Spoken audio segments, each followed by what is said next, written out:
So, welcome to the live stream with Alexey from Bering Yachts. And actually, we're on a Bering Yacht in Antalya right now.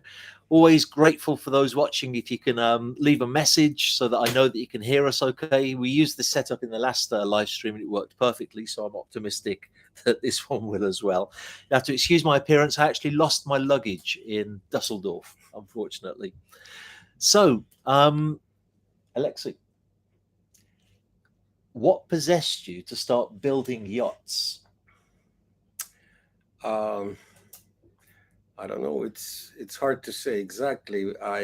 When I was 26, I bought and refitted 42-meter vessel, and I've done it in 1 year, and then use it for 3 years. Sold it, and it was my first experience. And then long break, and then I start to look for the boat, and couldn't find what I had in mind back then. I wanted a trawler, but not the fiberglass, but steel. So, and hull number one emerged. Of the Bering Yachts. What size was that? 55. 55 feet, of course. 55 feet, yes, yes. And then someone bought it, and someone ordered another one, and it's how it's all started. Because at lunch just now, we were talking about the fact that you'd been a commercial fisherman. For a short 5 years, I don't want to get back to this experience, but yes, it was a commercial fishing in Okhotsk Sea, which is considered rougher than Bering Sea, colder, and we were fishing in predominantly September, October, November for king crab, halibut, whelk. So very rough sea, rough time. So mostly stormy days, and so I understand what we need to build to withstand everything weather will offer to us. It was interesting at lunch, actually, that usually when I'm talking to yacht builders, there's a lot of talk about luxury, styling, performance, but the word that you kept coming out with over and over again was safety. Safety. Really, we cannot be at sea without any craft. Same like in the air, we're using craft, and we all serious about safety of the aircrafts, and the aircrafts are regulated heavily, and you probably will not think to take off on the aircraft which is not insured after turbulence 5. Many fast boats, they're not insured after certain sea grade. So if you go far, you don't bet on the situation like this. So it means the boat is not designed to withstand anything harder than that. And a lot of people sort of not paying attention to this, and they think they buying crafts which is capable to go somewhere, but in fact it's not. Yeah. And actually, in recent years, sadly, there's been some alarming stories of yachts having really serious issues with safety, which can potentially endanger the lives of the people on board. So, what sort of things do you do with your yachts just to make sure that they do reach a very high level of safety? First of all, to determine what is the hazard. In my opinion, it's not only my opinion, the biggest hazard at sea is a fire. So we use only certified materials, which comply with fire safety standards for the commercial class yachts. So there is nothing flammable to degree when it could be dangerous. We don't use, including plywood, all the materials. So it's all certified for marine use. It's very important. And we all know then probably every week we see this news when fiberglass boats are in fire. Yeah. So their core is hazardous to begin with, because you cannot extinguish fiberglass fire on boat. It's not extinguishable. So, and very often even outside special forces cannot put it down, so it's basically burning to water level.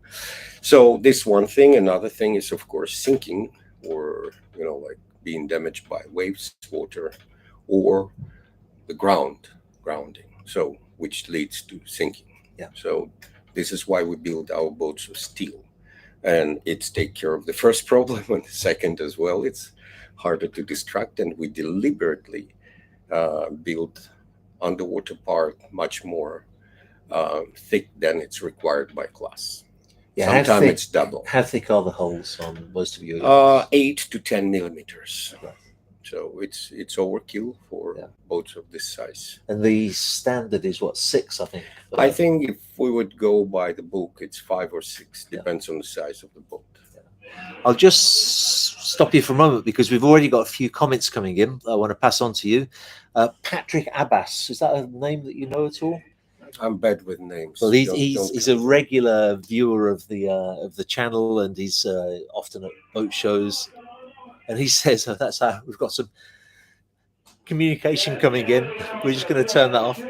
So Patrick Abbas says, hi guys, sounds and picture is perfect. I wanted to salute Alexey for incorporating his ideas in his product. It's way ahead of anything in its class, and it can compete with much bigger yachts.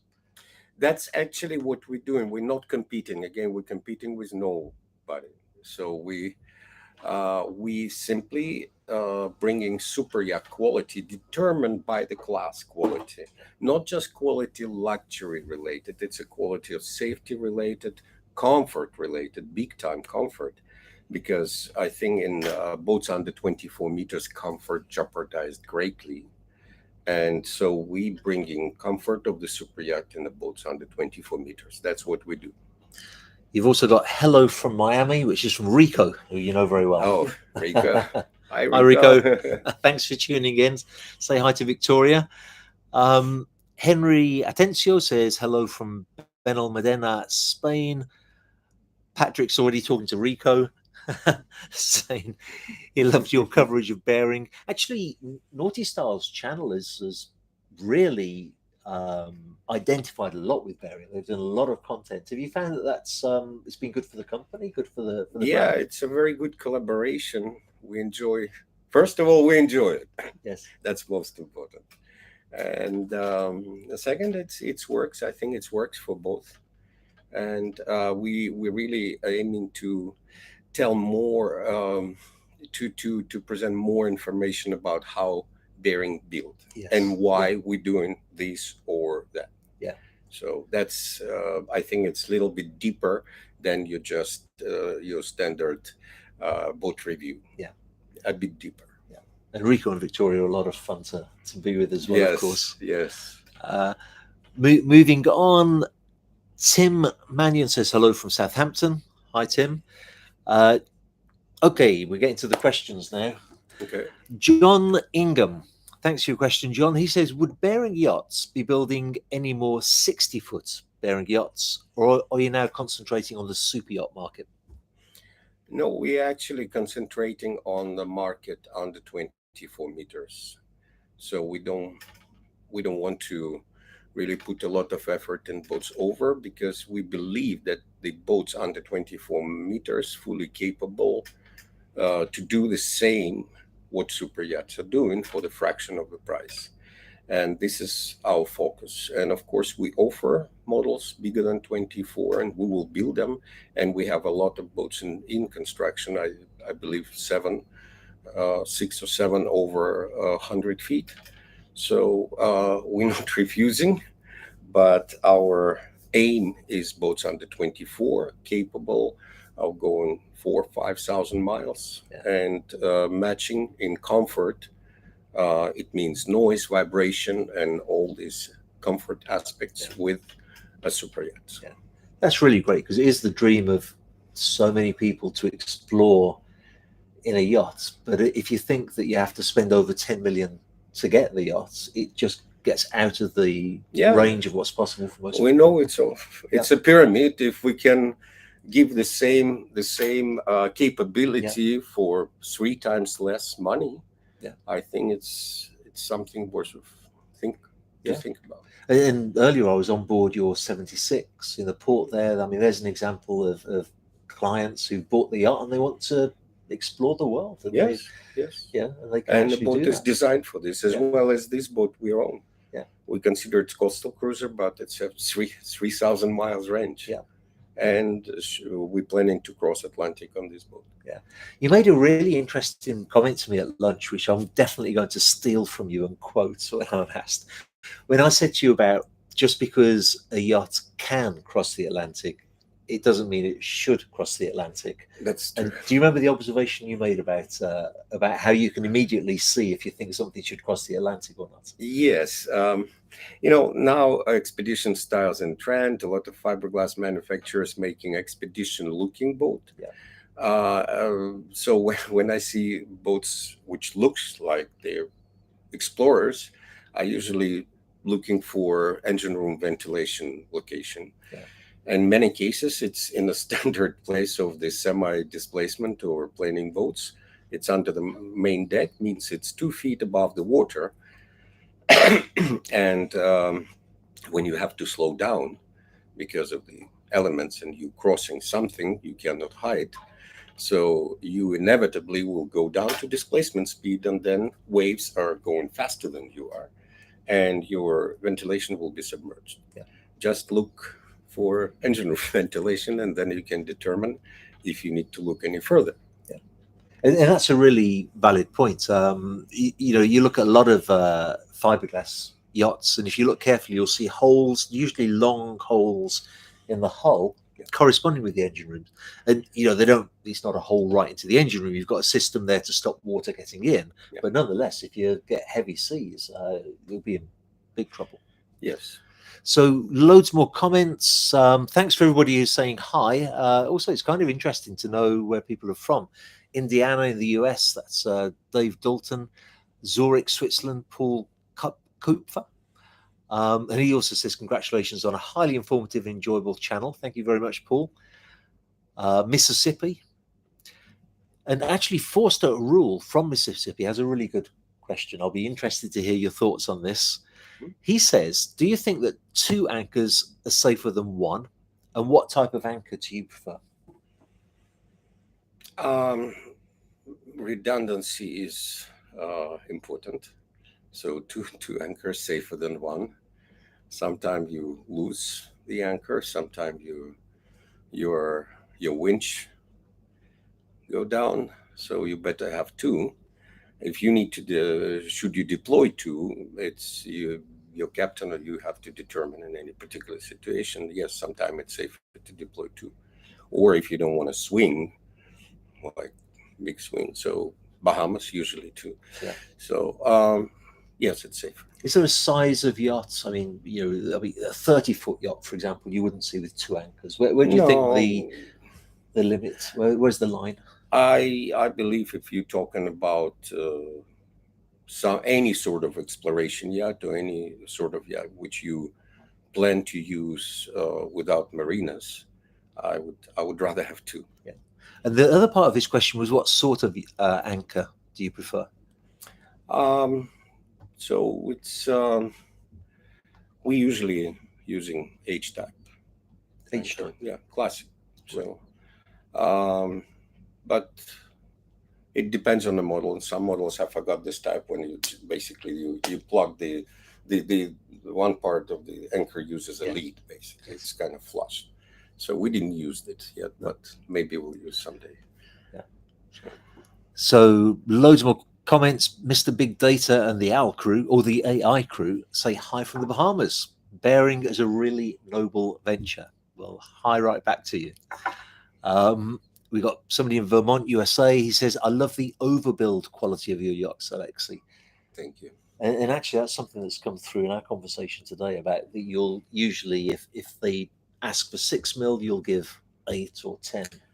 Yeah, we overbuilt.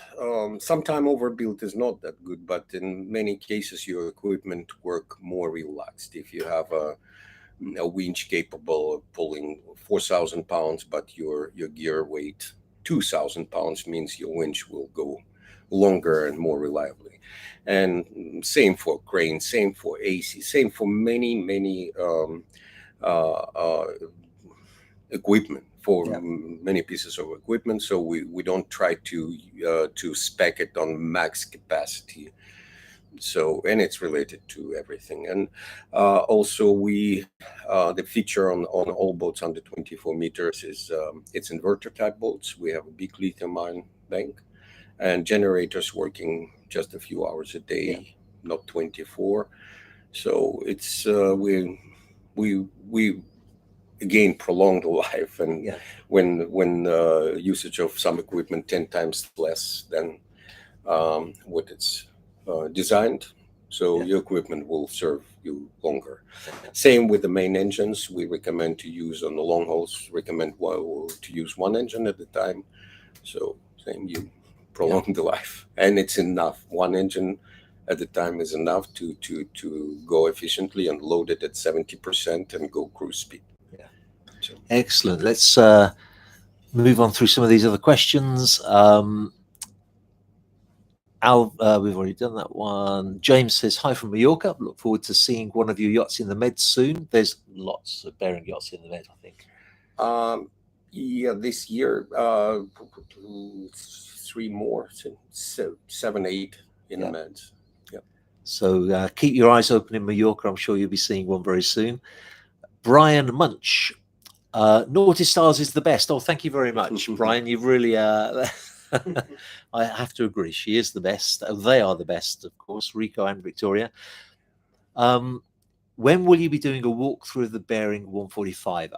That's probably aimed at Naughty Styles. However, I will be taking a look at it tomorrow. It's not finished yet. We'll be filming the unfinished boats tomorrow. So we'll really focus on some of the more technical aspects of the 145. It usually takes a couple of weeks to edit the video, so then that video will be out in a couple of weeks. But the 145 is an amazing looking boat. Yeah, you must be very proud of that. Yeah, it's a very, very difficult. It's also hybrid. You know, it's the biggest boat for us. Before that, we completed only Bering 80, and so it's a big jump, and especially with the hybrid with over 700 kilowatt hours battery bank. It's a serious undertaking. But very, very impressive. And it's great to see. It's actually already in the water, in the port. It's looking finished. What do you think? Another 6 weeks, perhaps? Yeah, the 18th. The handover date is 18th of July, and this boat is a charter class. And it's already have 3 charter for August. Really? Yes, we're pressed with time, and so the boat is chartered. Probably will be chartered straight in Caribbeans for this winter. Excellent. So, no pressure then. No pressure. No, everything easy. Looking at the questions. Oh, yes, Mr. Big Data again and the AI crew. Are these expedition or explorer vessels from Bering capable of handling ice?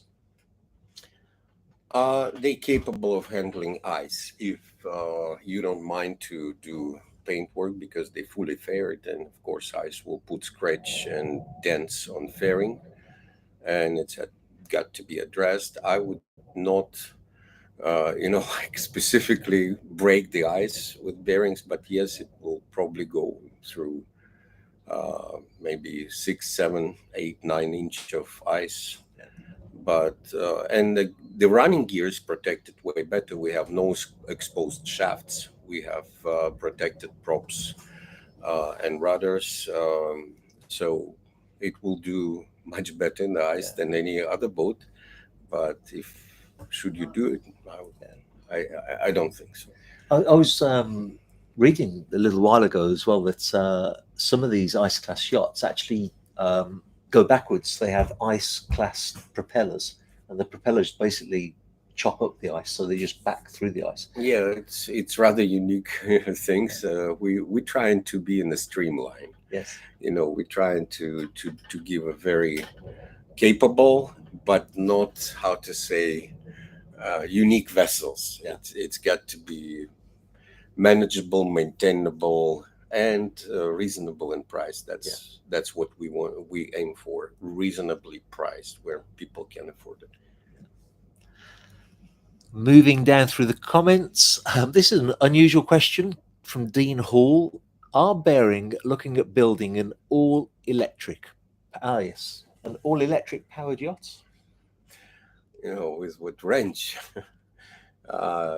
Today's technology make a range of, let's say, maybe 150 miles. If it's enough, yes, we can do it today. But obviously, it's not enough. We will wait for batteries which packing electricity 10 times denser than now. So Because you have an electric boat, I think. we on another hand, we're gonna come up with a full electric hydrofoil tender. We aiming for 100 miles range, and we will confirm it in a couple of months, or whatever range is gonna be. I think everything over 50 is good. Yeah. And the boat, actually, you can see it today. So the same boat will be all electric with electric outboards. Right. So moving on. Naughty Stars waving at us, saying we wish we were there. Well, we wish you were here as well. Hi, Rika and Vicky. CP Roland says hello from Thailand. Brian Munch again, greetings from New Jersey. David, keep the industry leading content coming. Thank you very much. Brian asks what vendor I recommend to get a model or replica of a yacht. I think what I'll do is I'll try to answer that question in a future video, so I've got a bit of time to look at that. We've got hello from Lugano in Switzerland. Sneaky Ninjas, what a great name, Sneaky Ninjas. Great to see Bering Yachts here with the famous Alexey and of course the also famous David. We got hello from Brisbane, Australia. More than that, I've never had a live stream like this where everybody just wants to say hello to you. It's fantastic. Usually there's lots of questions. Here everybody's just so pleased to see you and to say hello and let you know where they're from. Hi from Hong Kong. Here's a question. What is the GMT of the Bering range? Do you have a GZ curve that you could show? I have to admit, I don't know what a GZ curve is. I don't know what this GMI and GZ really, if it could be explained. No, Bjorn, let us know what this is. Bjorn Holgard, do let us know what those things are. And I'm so relieved that Alexey doesn't know either. I mean, usually when you talk about a curve, I'm thinking of the engine power curve. So I never saw this abbreviation before. No. So yeah, Bjorn, let us know what those things are, and we'll be happy to try to answer. With the yachts that I've seen today, do you design those all in-house, or do you have an exterior designer for the? No, all in-house. All in-house, and we have exterior. We outsource some interior designs because we have 16 boats under construction, and our in-house team cannot keep up. No. It's too much of a load. So we're using three. We're outsourcing, working with 3 design bureaus. But other than interiors, no, everything is in-house. Everything. And I know a lot of, particularly the Italian and the Dutch and German manufacturers, once they've got the interior design done, they'll then buy the cabinetry from a company in Italy or wherever it is. Do you do your own cabinetry, or do you buy that from other companies? We do a little bit different than industry, although maybe similar to some Italian manufacturers. We build all our interiors in-house, right, except for the loose furniture. Right. So loose furniture, it's settees, tables, chairs, vanities in some boats. And so basically we do ceilings, walls, and floors. Okay. And everything else is fine quality, Italian or Turkish made, appropriate furniture. Yeah. So we do everything in-house except for those loose items. because it's all produced in CNC, the sub interiors and everything. It's our unique way to insulate. We don't want to give it out. Sure.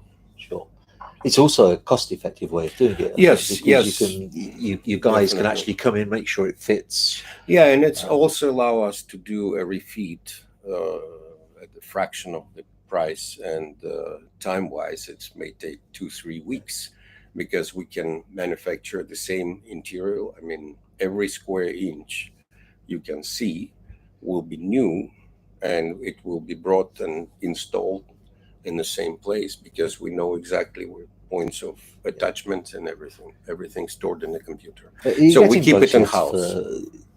Have many boats come back yet for a refit? No, because we adopt this technology just starting from like this boat made like this. Right. So everything you can detach, not only ceilings, everything will. You can strip it off and sub interiors will be in place, and then you can attach new interiors if you get tired of black.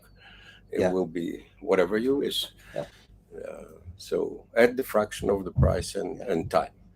Yeah, actually, that's something that when we. But you can do it only with us. Nobody else can do it. No, sure, because you've got all the measurements and the designs. Yeah. Actually, when we publish the video that we'll be filming tomorrow, that's something I really want to show, because Bogdan, who's over here out of sight, was showing me how the cabinetry is put together and how it can easily be taken away, because obviously there's wiring and all kinds of things behind. It's a very, very good system. Yes. We have more questions. Sinan Ulug, that's a Turkish name if ever I've heard one, I think. He says, hi from Istanbul. What do you think about the yachting industry of Turkey? That's a very open, broad question.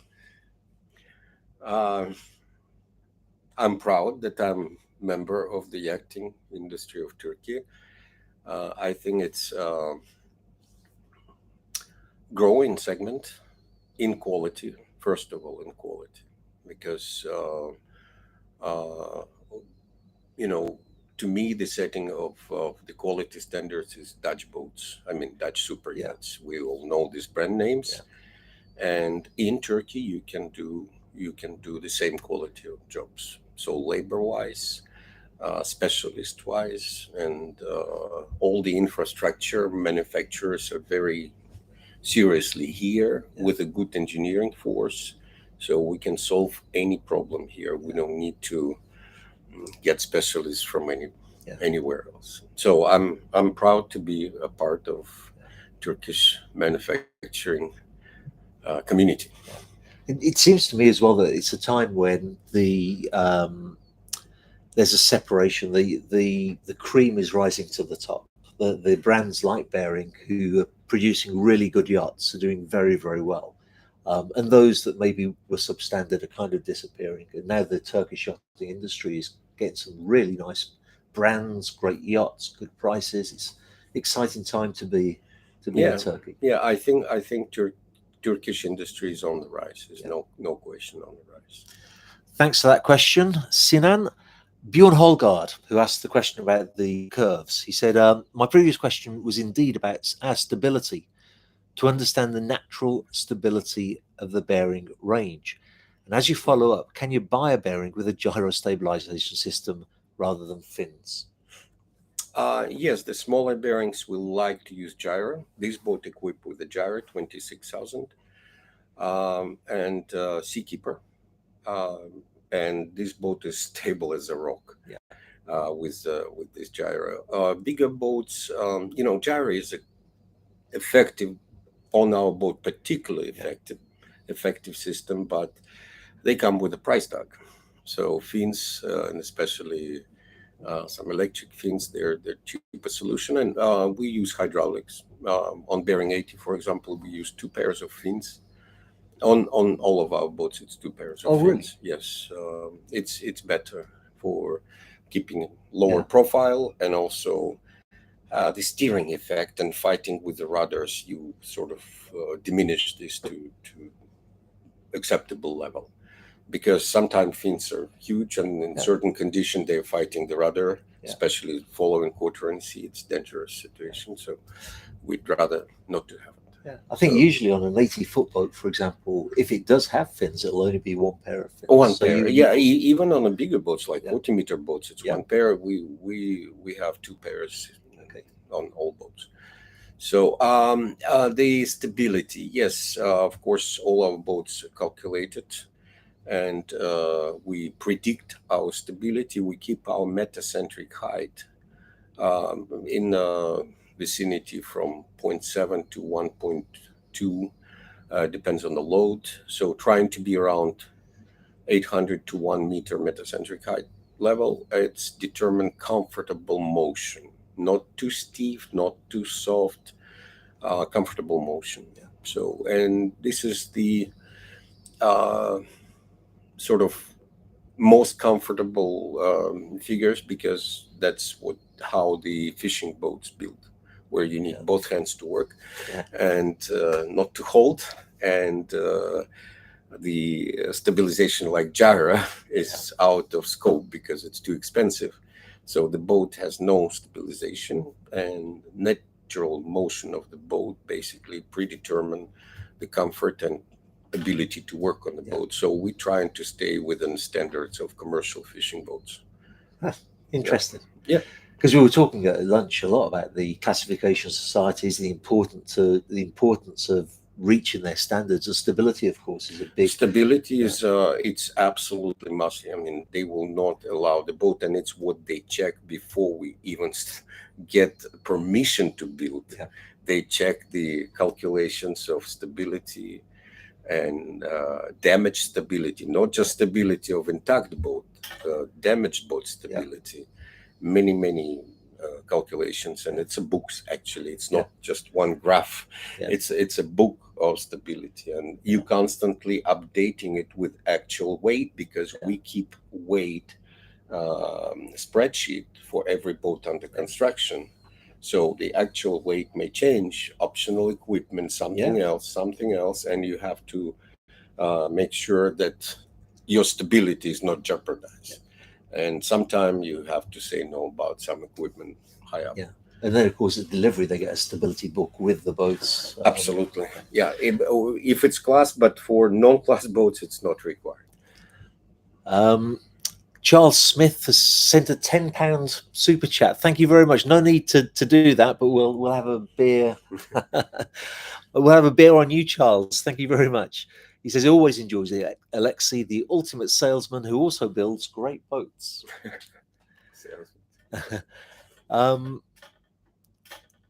Sinan says thank you for the answer. He says you are a true inspiration.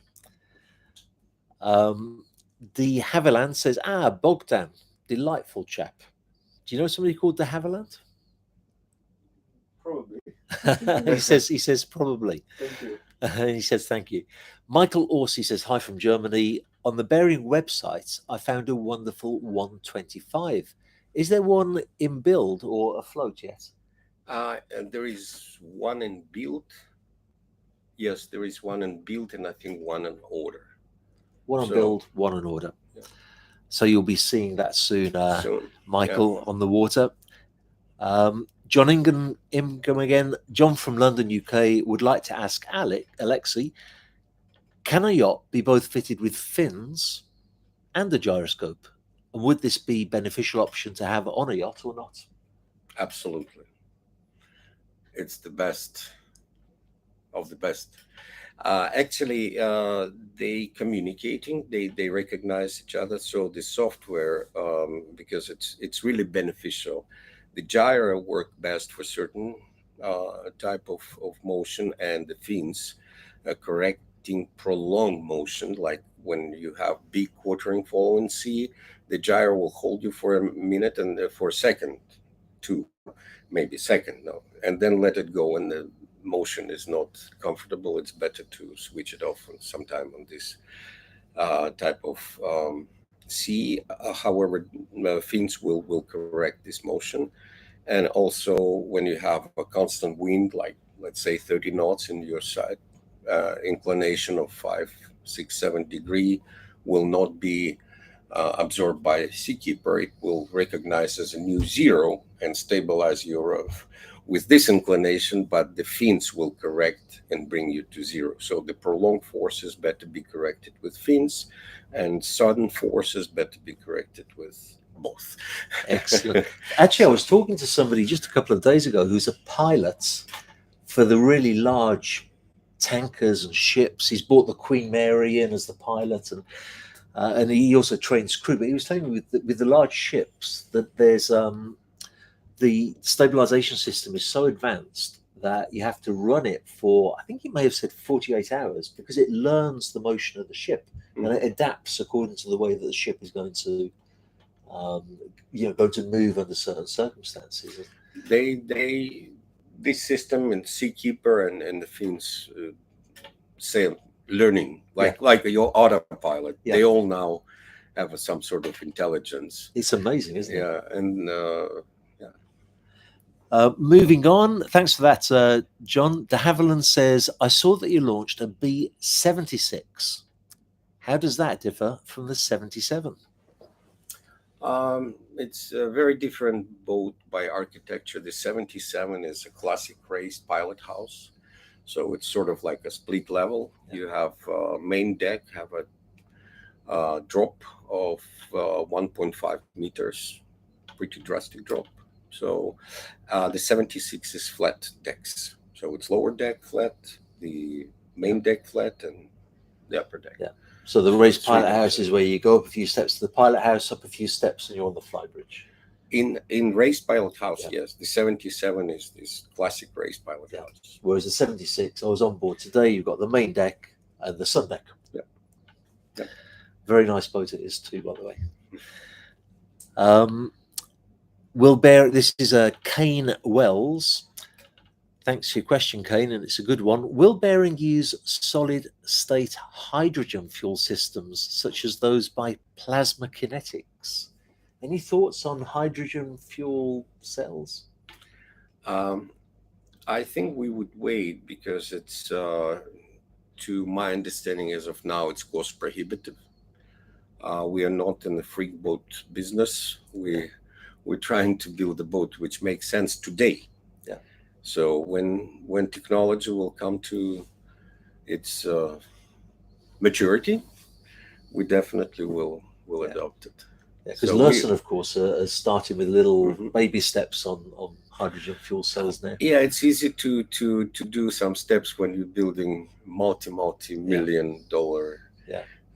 boats and customer willing to experiment, and we're building for people who Yeah. are concerned about expenses and how it's going to be used. When it's advanced technology, it's unique. We're first, so we do have an option for parallel hybrid on all our boats. So, and shaft generation is also common option. So we go with the technology which allow today to go to the places where fossil fuels prohibited. Yeah. And also you can silence is not the question, because I don't even know if generator running now or not running. You will not be able to determine it sitting here. Yeah. The air conditioning is your sound You're right. setting. That's the only thing I can hear. This is the only thing you and even can that's hear. very quiet. Even when we start the main engine now, you will not. Maybe you will hear something, but exhaust mostly. So it's not the noise related. It's basically for you to have 3 days sitting without generator at anchor. That's what your big battery and inverter type of operation gives you. Yeah. So you don't have fumes. You less less influence on your environment, even like in terms of smoke when you swimming around your boat and your generator is silent and it's silent for days. It's a big difference. You're absolutely right. Of being on the boat. Thank you very much. Bjorn again, Bjorn Hogard. Thanks for the answer on the metacentric height of 0.8 to 1.2 meters. Scrolling down, Glenn Peters, the Bering 77 is listed as a yacht under 24 meters, but on the Bering site, it has a length overall of 25.97. Correct. Is the 77 under 24 meters or not? Yes. I'm pretty sure, you'll correct me if I'm wrong, but that 24 meters rule is not actually applied to the LOA, the length overall, but it's applied to the load line. No, Isn't it's applied to LOA. It However, whatever you can detach from this and use the boat without. In our case, it's a swim platform. Right. So it's 2 meters of swim platform, which is technically attached to the boat. It's no vital equipment or anything. It's just a compartment, a separate compartment, which technically bolted on. Right. And we comply with all the rules and regulation in this Great. case. So that hopefully answers that question. Michael Orsi says, thanks for the answer. He can't wait to see the 125. This is a good one. Phil O, would you ever consider building a sailing yacht? No. No. I think it's I own right now a sailboat. You do? Yeah. It's a trade-in. It's a steel motor sailor, 18 meters, blue water. Yeah, but I don't know what to do on it. Really, I don't know. There's no space to move around. You're sitting always in. Yeah. I mean, it's set up like a yacht with a bigger diesel. So I'm trying to use my dogs that don't like it. They cannot go down or up. I mean, we all feel like we want to go back to Bering. So, and our demo is under construction, so it's going to be ready in 1 year. No, I'm not planning. Planning. So we have another line of boats which is hydrofoil, and so it's enough to keep us amused every day. Yes. No plans to go into sail at the moment. No. The Tango 66. Hi from Brisbane, Australia. This is a good one. What's the largest yacht you could safely sail short-handed? I'm only looking at yachts less than 80 foot. We talked about this at lunch. No, if somebody wants to be an owner-operator. Determination of short-handed. I need to... Yeah. Like, what is short-handed? I mean, yeah, short-handed. Single-handed or two? Let's say a couple on their own without a crew. A couple, if you just planning to go big distances, you will be exhausted. It's not safe to two people to operate. You need someone for third person to watch. I mean, it's just basic safety. Yeah, 2 people will not manage it correctly. It's unsafe. Yeah, I believe as well that on certain size of yachts, it's you can't get it insured if you don't have a crew. Your insurance might be different and not the prime insurance. Yeah. Some second tiers, third tier insurance, because it's, again, in America it's one situation, in Europe it's another situation. Yes, the boats can be operated. I run a boat from Maine to Miami nonstop with my wife. It's, we were exhausted, but it was great.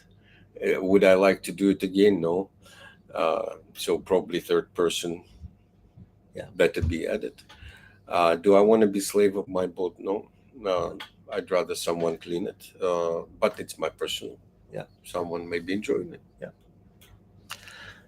Thank you. Let me know the Tango 66 if that answers your question, if we understood you correctly. Brian Munch, both Alexey and David are indeed amazing salesmen. Thank you, Brian.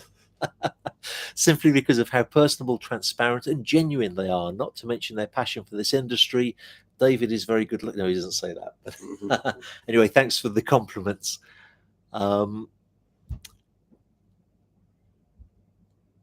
John Ingham says, thanks for explaining about the fins and the gyroscope stabilization. Phil O, thanks for the answer about sailing yachts, because he wondered if you would have challenged Perini Navi. Jason Wagner, what support do you offer in connecting your clients? For example, some companies organize group rallies that cross the oceans. To mention no names, But do you see that happening where Bering clients are going to know each other and maybe do events together? Yes, yes, and it's we'll start it this summer. Oh, really? Yeah, so we're planning to run 3 boats across the ocean, from after Canboat show to Fort Lauderdale boat show. Oh, that's fantastic. So, Was that an initiative that you came up with, or did it just happen with people talking to each other and saying we want to go as well? we were talking to customers about chartering in Caribbean for winter, and also participate in both boat shows, and they were receptive, and so we put it together as plans and consolidated. And so I think we are planning to be in connection, in constant connection with our customers, because we offer our warranty period is 2 years. After that, you can do extended warranty period. It's a service basically, but it's like concierge service. Yeah. And then it doesn't matter what happened. You have 24 hours hotline. You getting a live person and solving your problems anywhere in the world. Oh, that's fantastic. So that's what is in plans starting next year. And also, yes, it will be events, rallies, get-togethers, expeditions to the places where not many boats can visit. Oh, that's fantastic. Yeah.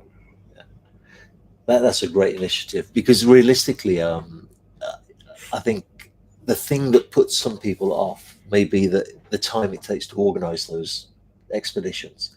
But if it's all organised for them and they can go along with other yacht owners, what a great opportunity. Yeah. Many more questions coming in. Dylan Striker says, yo, this is so cool. It is actually. I'm really enjoying this. It's great fun. Marcus Wunsch, given the booming support, what a great question this is. The booming support vessel market. Do you have any plans to expand into the niche vertical of smaller support vessels? Some models appear as they could well be converted into such a vessel. It's a very, very good question, because we had several inquiries for small support vessel, which we based on model Bering 80. It's the largest vessel in the category under 24 meters, and it's 235 GT, and you can have it's a tanker, which in standard it's got 40,000 liters, so you can double this capacity if you want to use it as a your fuel station. And also it could be a great platform for all toys, including submarines and heavy cranes. So the beam of this boat is 8.3 meters. It's 26 feet, which is good for some 140 footers. So yes, it's a great idea, and we're getting some inquiries, but nothing materialized yet. Right. So you wouldn't be opposed to doing that? I wouldn't be opposed, because it's a good idea. And again, but we have a very simple rule: we build to order. When we will have an order, we will build it. We know how to do it. Yeah, excellent. That was unexpected. Kane Wells again says, would you build a steel long range multi-hull with an aluminium superstructure? Oh, I've just lost his question. Aluminium superstructure and hybrid propulsion system. Any ideas of doing a long range multi-hull? Every now and then we're getting these inquiries, and mostly it's just all aluminum, because the multi-hulls, they're very sensitive to weight. And if you will do the steel, yes, it's possible, but again, it should be a large vessel. We wouldn't entertain any multi-hull ideas less than 50 meters. Unless, of course, it's the I've forgotten the name of it now that we looked at. Marine. No, Bering Marine is different. We now have range from 23 to 34 feet, and planning to extend it up to 80. But it's a fast boats. Yeah. This is fast boats. These boats are capable to go over 60 knots. Yeah. And we aiming for the range diesel boats, like larger boats. It's over 1,000 miles with a speed of around 30 knots. So, Excellent. Another great question. Dylan Striker says, when will someone take a Bering to the Bering Sea and make a YouTube video about it? I think Bering was in the Bering Sea because we have two Bering 65s based in far east of Russia, and the Bering one of the Berings went to north of Okhotsk Sea, and they've been on Kuril Islands. Technically, so they're in the Bering Sea. Kamchatka, yeah, they've been in the Bering Sea. Well, I'll have to fly over there and film them so that you can get your wish come true, Dylan. Michael, me and my friend Virgil are going to need a couple of big yachts very soon. Give us a call, Michael, when the time comes. Ya says hi from Malaysia. Is the fast displacement hull? Great question. Is a fast displacement hull suitable for explorer yachts? I don't know what is a fast displacement. So I think it's Van Hoosanen, the naval architect, has come up with a hull form that's used quite a lot with some of the Northern European builders and some of the Italian builders. And basically it's a displacement hull. It's got a very long bulbous bow, and it just gives extra range and extra performance to the boat. Fast displacement. So you get the boat go as fast as the dimensions allow. Yeah. So faster, then it's become no displacement. So it's a nonsense. Sure. Fast displacement. I don't know what is fast displacement. I cannot answer. But I'm confused. But probably not something that we're going to see on a Bering yacht anytime soon, I guess. No, if I will learn what is fast displacement, I will definitely do it. For me, what I've seen in the fast displacement is they tend to be quite streamlined. It's not a yacht with an awful lot of volume on it. Maybe you talking about the cruiser dimensions. So when it's 7:1, length to beam ratio. Yeah, you get into. No, we're not planning to go there. Bjorn Hogard again. And I'm so sorry if I'm saying all of your names wrong, which I probably am. Bering is renowned for quality, over-engineering, using commercial grade components, etc. Do you plan on delivering your boats with a planned maintenance system so that service and overhauls are scheduled? Yes, we're doing this. You have all your manual in iPad or Samsung device, whatever your preference is, and so you have all schedules for all maintenance schedule, and for your safety. Yes. Because they're fairly complex. I mean, all yachts are fairly complex. There's a lot to remember, isn't there? Whether it's renewing the fire extinguishers, servicing the life rafts. Yeah, especially even this tiny yacht built with all Superyacht systems, you will find copper nickel emergency fire pumps here and everything. It's exactly like Superyacht. Yeah. So basically, you're already doing that. You already do have a maintenance. Yes. Great. William Cull. I saw you recently on another YouTube channel where you highlighted your 2 or 3 newest vessels. Fabulous yachts. So impressive. Has the company ever considered selling models of these beautiful? Do you know, I should start selling boat models because I get so many requests. Because of course you have models that you take to the boat shows. Do you get requests to buy those models? I think it's sort of like it's fading artifact models. I think now 3D holograms are much more impressive, details, everything, and NFTs come to play.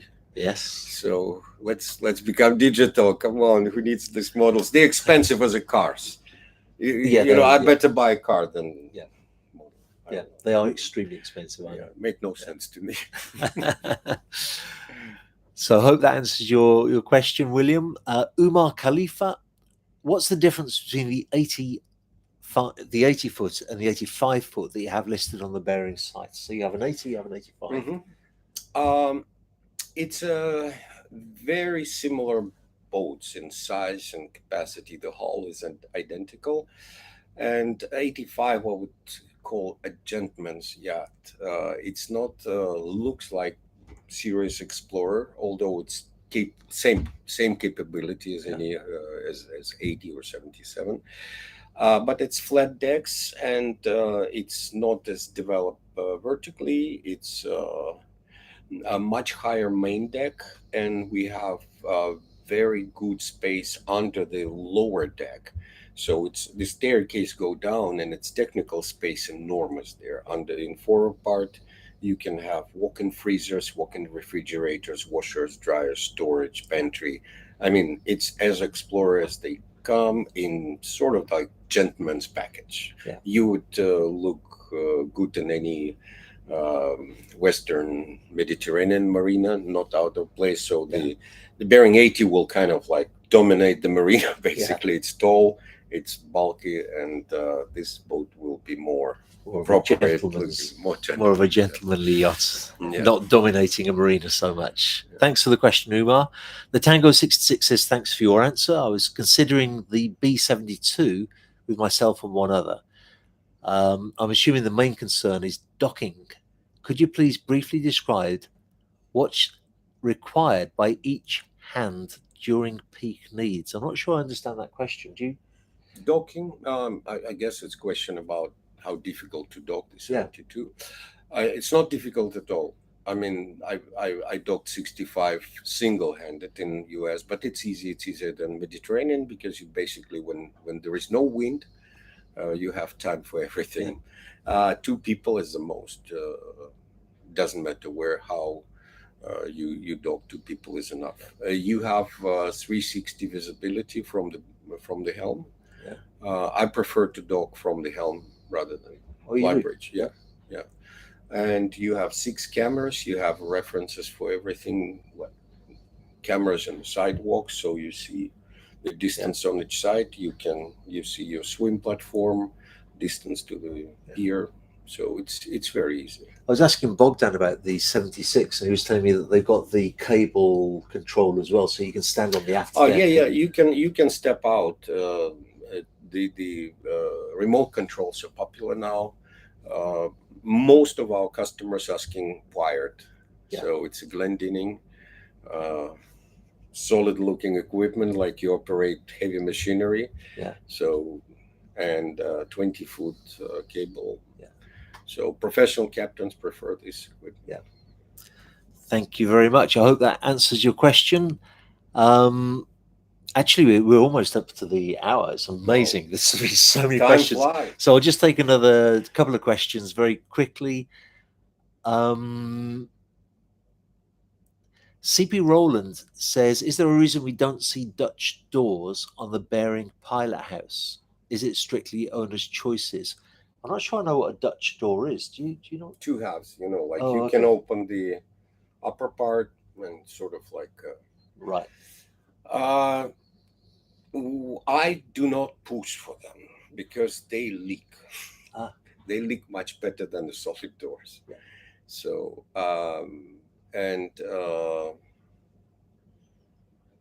maybe it belongs to the trawlers more than exploration boats. If we need a certified boat like built to I don't think we can find a certified Dutch door. Right. Well, that's a good reason not to. We're our customers are not asking, we are not offering. Basically, it's like this.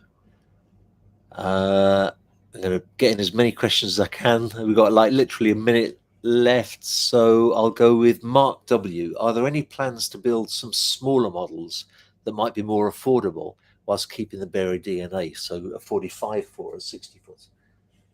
Not immediate plans, because it's hard to make this boat safe enough to comply with Bering standards. Yeah.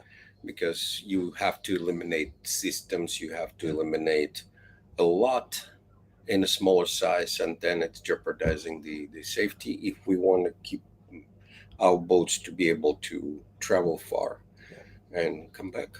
We better build them over 65. Excellent. Well, thank you so much. I really, really enjoyed that. And I'm not at all surprised that we had so many questions. I knew that this would be really well attended and with lots of curiosity. We will have to do this again sometime, maybe when I'm back next in the area, so that we can get even more questions in. Thanks everybody so much for watching. Really appreciated it. It's great to have good attendance like this. And enjoy the rest of your weekend. Oh, and have a little prayer that I get my luggage back as well from Dusseldorf Airport. Thanks very much. Thank you. Wow.